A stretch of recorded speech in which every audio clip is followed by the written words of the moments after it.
Hey, what's happening, everybody? How you doing? Hope you all are having a great day and taking care of yourselves. So I have a new pet. I'm sure, as you can tell from the title of this video, and it is right here in this little tiny container. Now, it doesn't look like much, but there is a creature in here, and its little tiny burrow is a little tiny spider. Now, I would love to just show you on camera right now. However, anytime I even so much as like look at this container, he just scurries down into its burrow. It's very skittish still.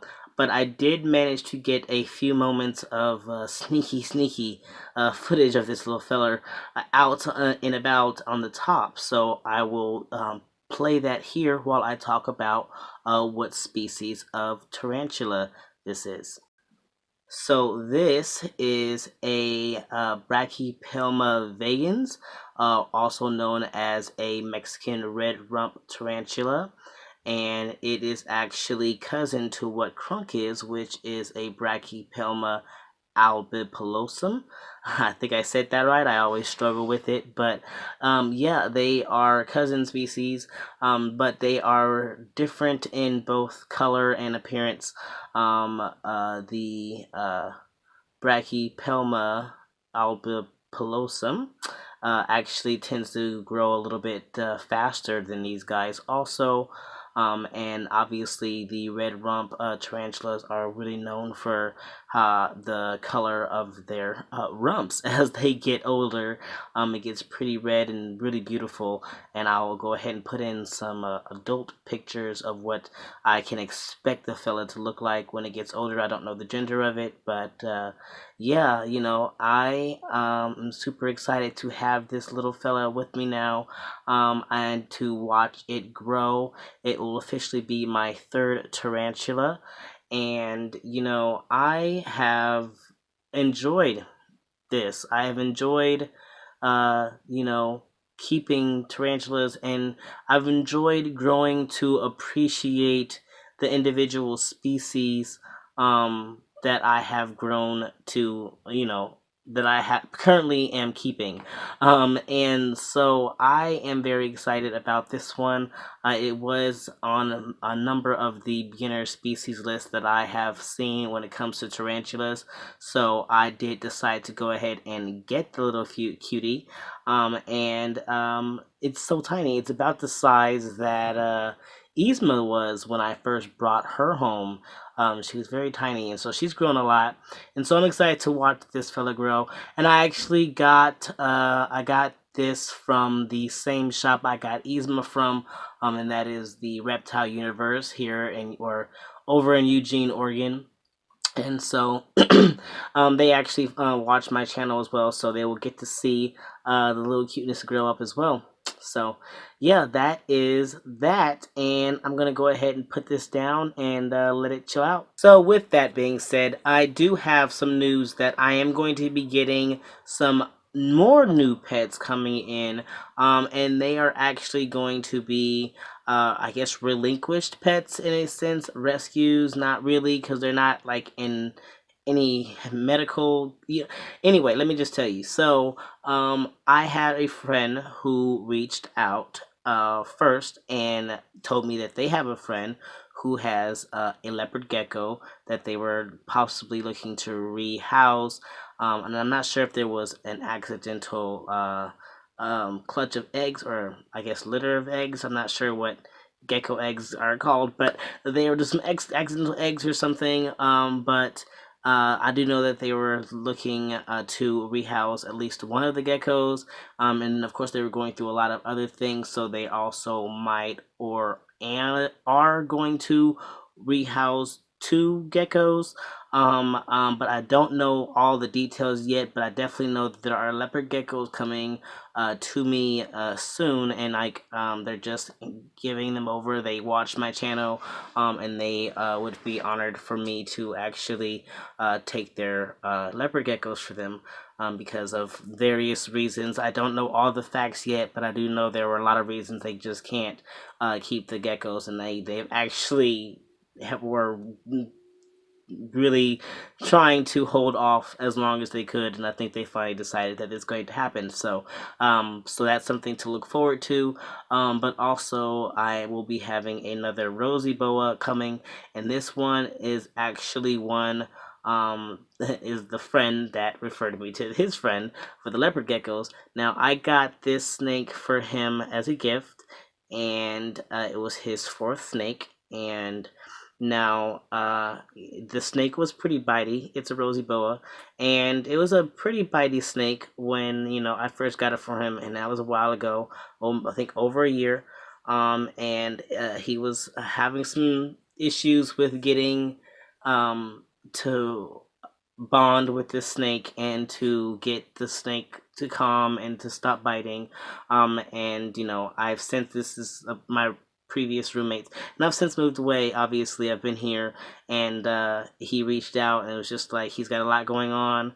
He's not able to dedicate the time necessary to help work with this snake, and it's biting, and it's still biting after all this time. This is a rosy boa. They usually mellow out pretty quickly with constant work, and he's just not able to dedicate the time and the emotional energy at this time to do that for this particular snake. And so he has asked me to take the snake back, and so I will be taking this snake back. And it will be staying with me. As far as I know, I will keep it indefinitely.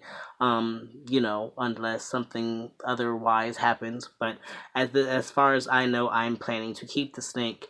But yeah. So there's that. And now there is another situation. Like literally right after he reached out to me, I had another friend reach out and was saying that and asked me to take in her two ball pythons, a male and a female.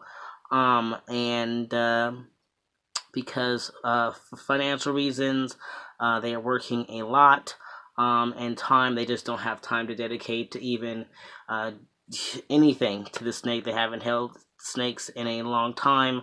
Or anything, and they just don't feel like they're able to give anything to the snakes, and they're just kind of sitting in their enclosures, and they're just not happy, and they don't feel like she doesn't feel like her snakes are happy, and so she is has reached out and asked me if I would be willing to take in two new ball pythons into my family. And I was to be absolutely honest that I had no intentions of taking in more ball pythons. Honestly, it's a feat that I actually have the two that I do, because my first snake was a ball python. I do believe I've shared this story before, but if not, my first snake was a ball python. It was a very complicated snake.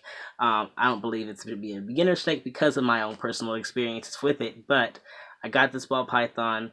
It nearly turned me away from ball snakes forever because of how complicated it was. And so once I, recovered from that and got back into snakes, I vowed never to get a ball python again.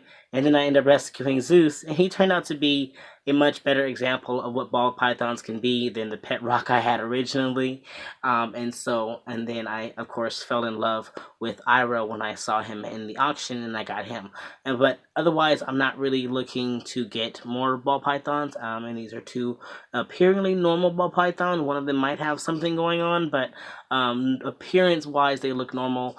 And I didn't really have plans on taking any more ball pythons into my personal like collection or family. And so I did let her know that, and I did offer her two things. I was like, well, I asked her if she felt like this was a temporary situation, if she thinks that this is something that she can get through in the future, where she'll have more time, more finances, or whatever that is stopping her now.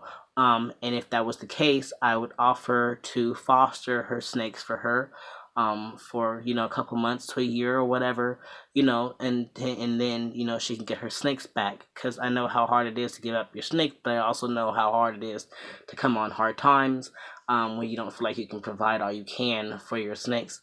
And so I offered that, but then I also offered, if she decided that it was not temporary, that I could take the snakes in, foster them for myself, and then actually find good, decent homes for them. Kind of like a rescue and rehome situation. And so I told her that, and she said that she was going to really think about it because this is a big decision, and she loves them very much, and she's had them, and they were rescues themselves. They came, some of them. I think one of them came from a really, really bad situation, and and she rescued it, and so, it's hard for her, and so she's going to be thinking about that, but so I don't know where that is looking like, but those might be a thing that's happening in my future. They may be here on a temporary basis. And then if she decides that she can get through without doing that, then they may not. But either way, either choice that she chooses of that, if she does choose one, they will be here on a temporary basis, and you'll get to see the process that happens with all of that. But so yes, that's it. You got the new tarantula, the two new leopard geckos that are coming, and the rosy boa that is coming, and then the possible temporary guests that are coming. And so yes, that is all that I wanted to update. I'm sorry, as my video is low. I really hope that the volume actually comes out. I'm kind of tired. It's the end of my day, and I just really wanted to get this video done. And so I busted it out, but I'm also like low on energy, so I'm not quite as loud as I normally am. So I really hope the volume comes through on this, and if not, I deeply apologize. So anyway, everybody, that is all. This is TWR. We're checking out. Love yourselves, love your reptile, love your loved ones, and you guys keep spreading those herbs.